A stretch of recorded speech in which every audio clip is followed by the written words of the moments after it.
La semaine dernière, on parlait du partage sur Internet.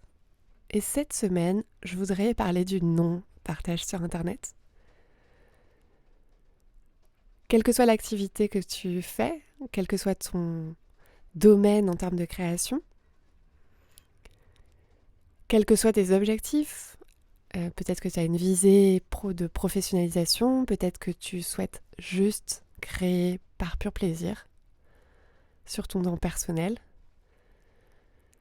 Et quelle que soit ta position, il est important, à mon sens, de cultiver ton jardin secret. De créer un espace juste pour toi, où tu crées pour te faire plaisir, sans attente, sans jugement, où tu te libères du regard des autres, où tu vas expérimenter, être dans une approche de laboratoire et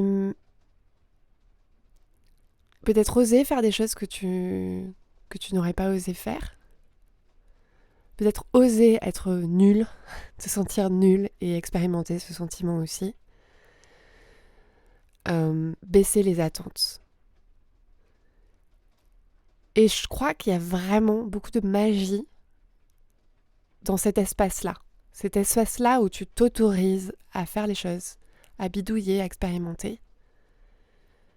Et où tu ne vas pas poser de regard critique. C'est pour ça que je crois que c'est très très important d'avoir une approche où tu partages pas tout, si tu as envie de partager. Et si tu n'as pas envie de partager, c'est très légitime de ne pas vouloir partager pour toutes ces raisons-là. Parce que on peut aussi créer de manière beaucoup plus libérée quand on n'a pas ces attentes ou quand on ne va pas chercher à faire plaisir aux autres. Quand on regarde beaucoup d'artistes, ils n'avaient pas cette quête de faire plaisir aux autres. Ils cherchaient à exprimer quelque chose, un message qui pouvait être utile aux autres, mais il y avait un détachement absolu. Alors absolu, je sais pas, j'étais pas dans leur tête, mais il y avait un détachement fort des attentes des autres. Parfois une volonté de provoquer, de faire fi du bon goût. Et je m'interroge parfois sur le fait que nous, on a cette cour d'école ouverte en permanence, qui est Internet, où eh bien, tu te balades dedans et tu vas avoir peut-être des groupes qui vont bien t'aimer, puis des groupes qui vont chuchoter dans ton dos des choses pas très gentilles, ou des personnes qui vont avoir des avis négatifs, ou qui vont vouloir un peu déstabiliser ce que tu fais. Je parle des trolls, des haters.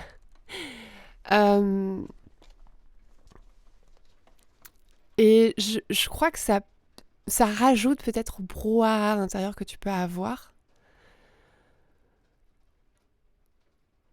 Et ça peut nourrir des blocages.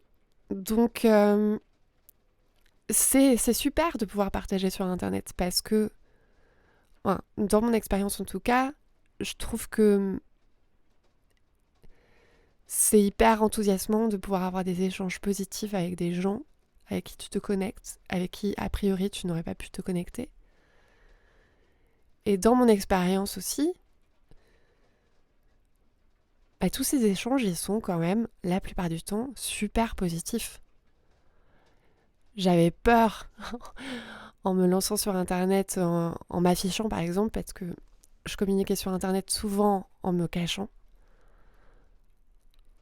Je n'osais pas, j'avais envie de protéger ma vie privée, mais aussi c'était que je n'osais pas afficher ma tête. Je trouvais ça un peu égocentré. Ouais, j'ai eu beaucoup d'interrogations à lever, à soulever, pour arriver à ce stade où j'ai osé me lancer et faire des vidéos où on voit ma tête. Et au début, j'avais vraiment peur des réactions. C'est pour ça que je restais bien à l'abri dans mon jardin secret. Et ces réactions, elles ont été positives. Donc, Je suis pas en train de dénigrer Internet, c'est pas du tout mon but, c'est pas du tout mon message. Mais ouais, je crois que ça peut rajouter, ou en tout cas dans ta tête, elle peut monter cette pression de il faut plaire aux autres, il faut leur apporter des choses qui sont utiles, ce dont ils ont besoin. Et puis parfois, tu peux essayer des choses qui sont différentes et l'accueil va être mitigé. Donc ça peut poser des freins un peu sur ta création, sur tes envies. Et c'est pour cette raison que le jardin secret, ce laboratoire d'expérimentation, il est important. Et ça, je l'ai réalisé il n'y a pas très très longtemps parce que mais moi, j'ai fonctionné comme ça à la base. Je créais pour mon propre plaisir, dans mon petit coin, en faisant des choses que les autres ne comprenaient pas forcément. Et je ne cherchais pas forcément à être comprise. Et voilà, c'était tout, ça me plaisait. Et ces dernières années, je me suis mise de manière sérieuse à partager sur Internet, avec un tout autre objectif, en fait, celui de vraiment tisser des relations, me connecter avec les gens. Et j'ai réalisé dernièrement que j'avais plus trop d'espace pour créer des choses que je montrais pas aux autres. Alors du coup, j'essaie en fait de faire ça, d'avoir vraiment des choses que je montre pas. J'essaie de me protéger dans mes vidéos, je montre pas tout non plus. Je vais pas montrer tout ce que j'écris dans mon journal intime, mais pardon. Cette dernière année, j'ai vraiment fait cet effort conscient d'avoir une activité, voire plusieurs. Bon, en ce moment, j'en ai une qui est vraiment continue et après, j'essaie de faire des choses que je ne montre pas, que je partage pas. Et c'est marrant parce que cette semaine, j'ai envoyé une lettre créative. Donc, si tu ne connais pas la lettre créative, c'est la lettre que j'envoie par mail, donc la newsletter, l'infolettre, où je t'aide à cheminer dans ta créativité. Je l'envoie chaque semaine. Si tu veux t'inscrire, elle est sur merigraph.com/lettre-créative. Il faut juste faire attention à bien cliquer dans le mail de validation, de confirmation de ton inscription. Voilà, parenthèse fermée. J'ai envoyé, en fait, je commence ces derniers temps, donc nous sommes en mars 2022. Je commence ces derniers temps à essayer d'intégrer de la photo dans mes lettres. Chose que je n'avais pas fait jusqu'à présent, pour diverses raisons et diverses motivations. Mais j'essaie de faire des lettres qui ressemblent peut-être à des mini billets de blog. Mini. Et en fait, je crois que ça a un effet un peu pervers parce que quand tu affiches les choses, que tu les montres, il y a ce côté « Tiens, regarde ce que j'ai fait. Regarde ». Ce côté mise en avant. Et oui, du coup, j'ai eu une réaction où je me suis dit « Ah mince, mais ça a peut-être cet effet-là et c'est pas de mon envie. » Et j'ai envie, parfois couper avec ce côté « Tiens, regarde ce que j'ai fait », de l'enfant qui tend son dessin peinturluré et qui le montre à son parent en attendant désespérément sa réaction pour voir s'il va être content ou pas, s'il va valider, s'il va lui donner un bon point. Une réaction, je pense, qui est vachement entretenue par l'école. L'école nous a formatés bien souvent aussi dans cette optique-là, en fait, d'attendre les résultats, d'attendre la validation de l'enseignant ou l'enseignante. Et quand tu partages, même si c'est modestement sur ton compte Instagram par exemple, tu peux avoir parfois cette attente du like, de la réaction, de la validation. Et si elle vient pas ou si elle est un peu molle, ça peut nourrir des insécurités. Donc je crois qu'il faut aussi, avant tout, créer cette relation avec toi-même où tu es fier de ce que tu fais, de tes accomplissements à toi, de ce que tu... Enfin, pas du résultat forcément, mais du fait de faire. Du fait de t'être autorisé à faire et du fait d'avoir pris ce temps de faire, de t'être permis de faire. Et ça se passe dans ton jardin secret, à l'abri des regards indiscrets, derrière tes petits rideaux bien fermés. Et c'est quand tu ressens cette liberté de créer que il peut se passer des choses magiques, je crois. Comment avoir un jardin secret? Peut-être que tu peux commencer un carnet spécial expérimentation, par exemple, ou dans ton journal, dans le cahier à projet que tu utilises peut-être déjà, de dédier des pages à ça, de trouver des moments où tu te dis que tu fais les choses pour toi et pas forcément avec un but de valorisation derrière. En fonction du temps que tu as, tu peux trouver peut-être 1 heure ou une demi-heure par semaine. 1 heure, c'est peut-être beaucoup, mais au moins peut-être une demi-heure, 20 minutes, allez, 10 minutes. Bref, en fonction du temps que tu as, trouve des petites fenêtres où ça peut être de manière mensuelle.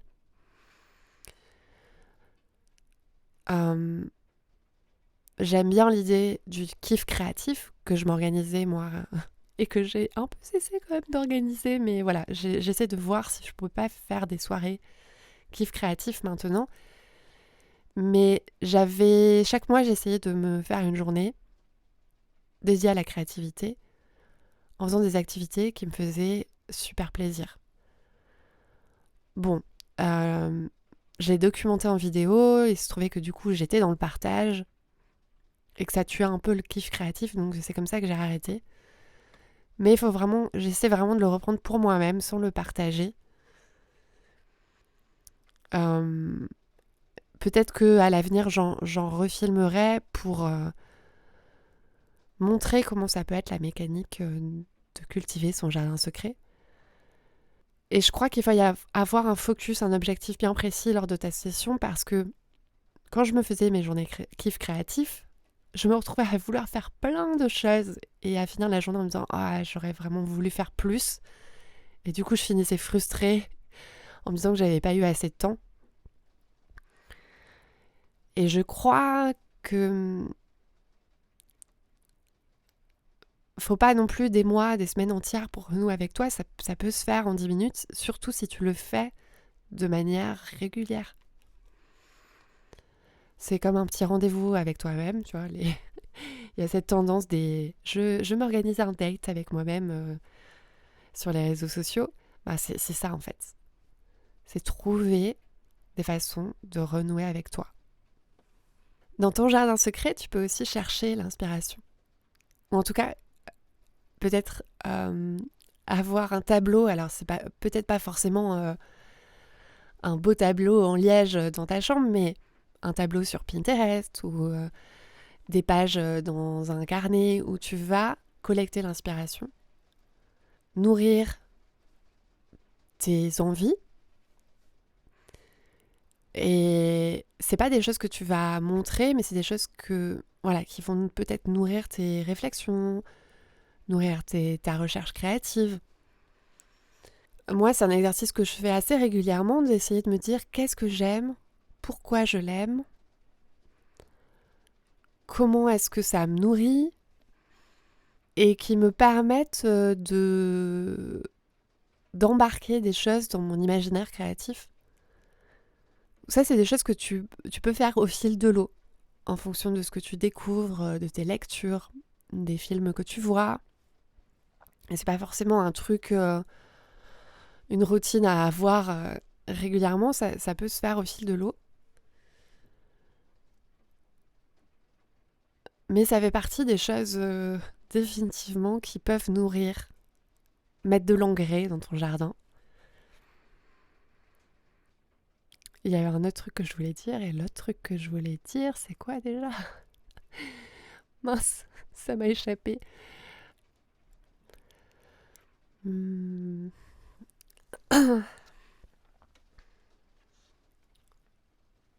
Ah oui. Et Dans ton jardin secret, tu peux aussi faire des activités qui te permettent de travailler en amont de ta création. Alors travailler, c'est pas le mot officiel, je vais travailler au bureau avec ma petite mallette. C'est travailler dans le sens où tu vas commencer à réfléchir, commencer à amorcer des choses. Et ton jardin secret, tu ouvres ses portes quand tu te mets à lire, à regarder des films, à aller dans des expositions, à être dans la curiosité, à observer quand tu es dans une balade, à écouter ce que les autres te disent dans les conversations, les dîners en ville ou les verres entre amis. Et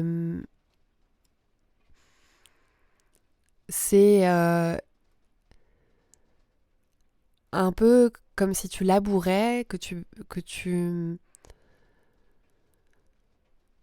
fais ce travail de la terre en amont,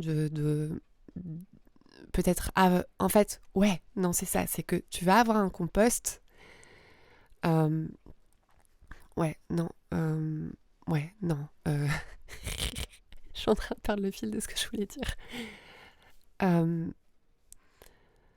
Il y a cette phase de préparation de la terre, peut-être, où tu vas étendre ton compost, le mélanger à la terre, labourer, préparer le terrain, tu vois.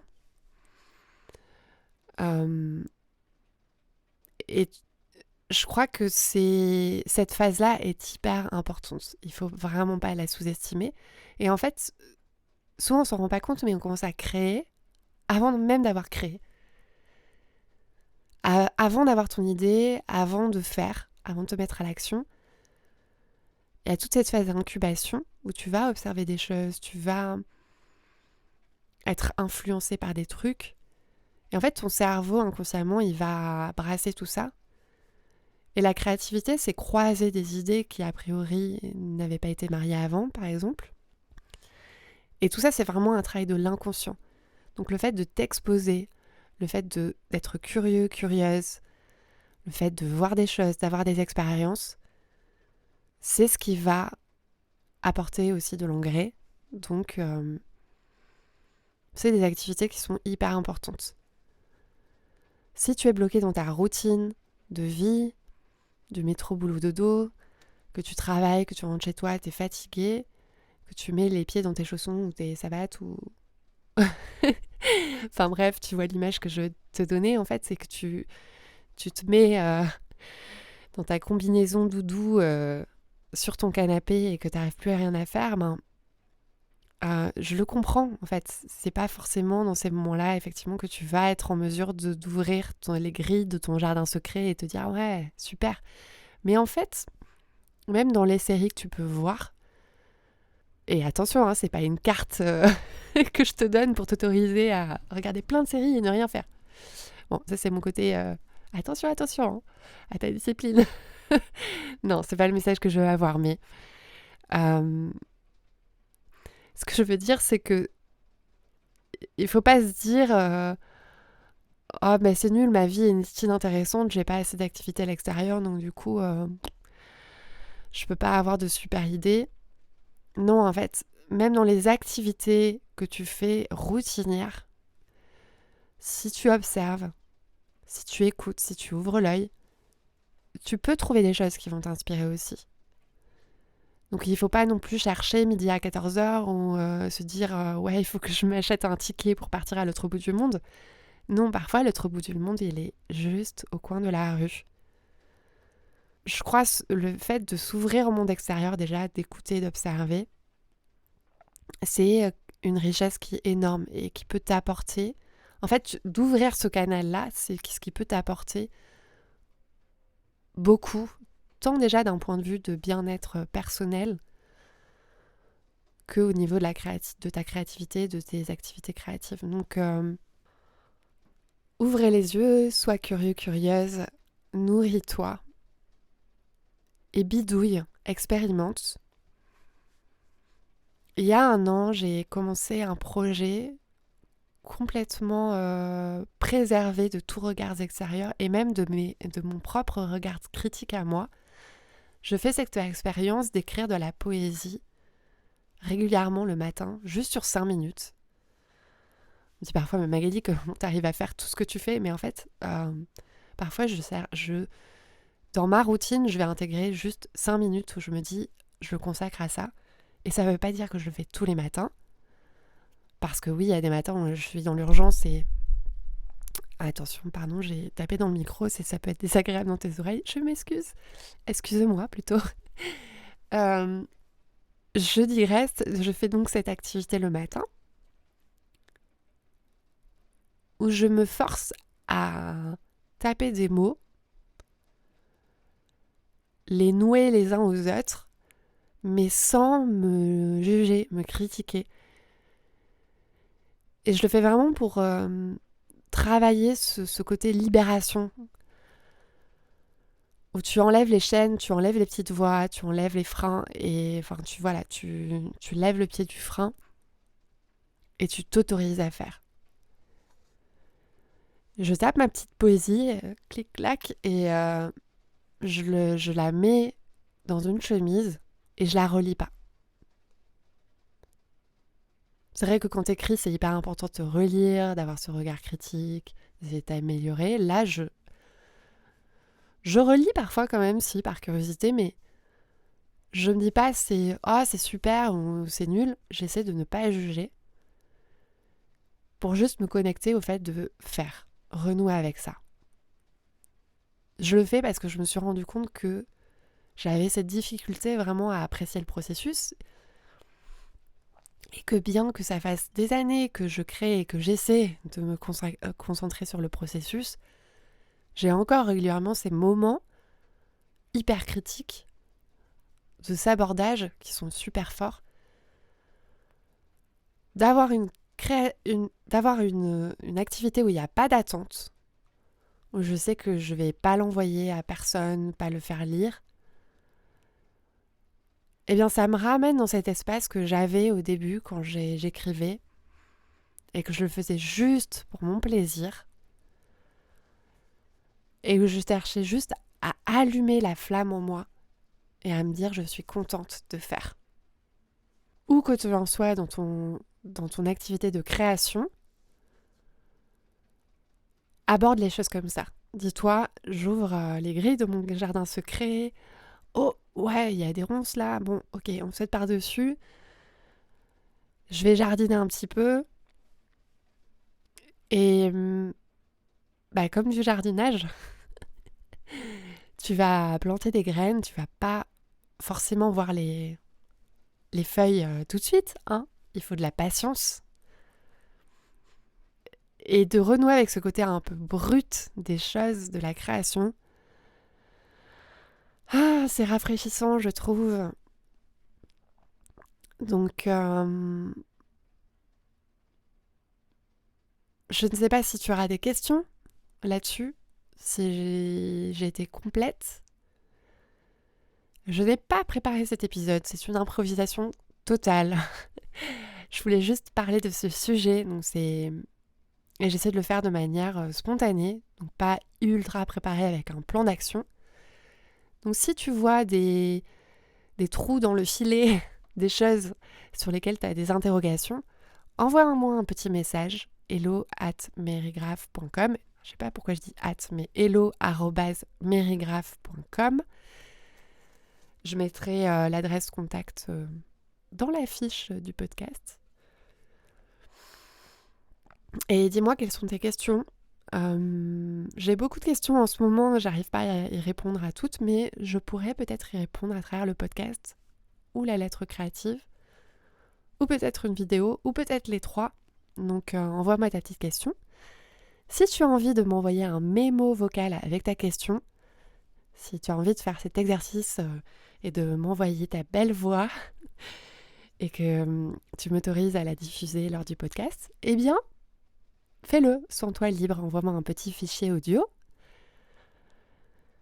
Ça me fera très plaisir de t'écouter. Voilà. Je voulais juste faire un petit message de valorisation de mes ateliers. Pour soutenir mes partages sur Internet, je propose des ateliers vidéo en ligne qui sont payants.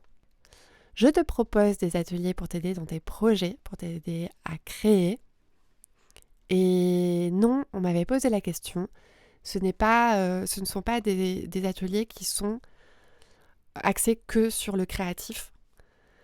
C'est vraiment des ateliers qui sont axés sur la création, le fait de créer. Donc ça peut être créer tes projets, créer des projets de vie, créer une entreprise, un projet entrepreneurial, créer un plan d'action pour faire ta formation. En fait, créer tout court. Quand tu es vraiment au début d'un projet, en fait, quel qu'il soit, et que tu veux t'y mettre, mes ateliers sont là. Et si tu as envie de voir un peu mon univers, de le découvrir, j'ai un atelier éclair auquel tu peux accéder en allant à l'adresse merigraph.com/créer. Voilà, ça me ferait super plaisir si tu l'essaies. Si tu as des remarques, des commentaires, n'hésite pas. Et puis, je te dis au prochain épisode. J'espère que tout va bien. Je t'envoie des pensées. Je vais l'avoir un peu rouillée ce matin. J'espère que cet épisode aura été intéressant. Peut-être qu'il faudra creuser certaines choses un petit peu plus après. Tu me dis. Voilà, j'espère que tout va bien. Je te dis à bientôt. Ciao!